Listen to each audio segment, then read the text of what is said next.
Mantan Kepala BIN Sutioso ikut mendukung tuntutan dari Forum Purnawirawan TNI mengenai usul penggantian Wakil Presiden Gibran Raka Buming Raka. Dalam sebuah podcast, Sutioso menyebut bahwa ia punya kekhawatiran yang sama bahwa nantinya Gibran harus memimpin Indonesia. Dengan bekal pengalaman sangat minim dan usia terbilang muda, Sutioso mengaku sangat ragu Gibran mampu memimpin negara sebesar Republik Indonesia.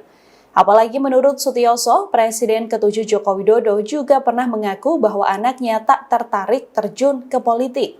Namun justru masuk ke politik hingga 2 tahun memimpin Solo dan Gibran pun maju Pilpres 2024 mendampingi Prabowo Subianto secara kontroversial. Desakan mengenai pemakzulan Gibran ini sebelumnya disampaikan oleh ratusan purnawirawan TNI yang bergabung dalam Forum Purnawirawan TNI.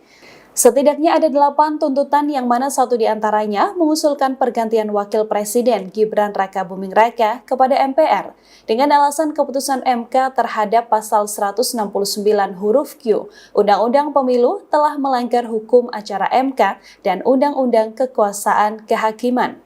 Lembar tuntutan ini juga ditandatangani Jenderal TNI Purnawirawan Fahrul Razi, Jenderal TNI Purnawirawan Tiasno Sudarto, Laksamana TNI Purnawirawan Slamet Subianto, dan Marsekal TNI Purnawirawan Hanafi Asnan, hingga mantan Wakil Presiden Jenderal TNI Purnawirawan Tri Sutrisno.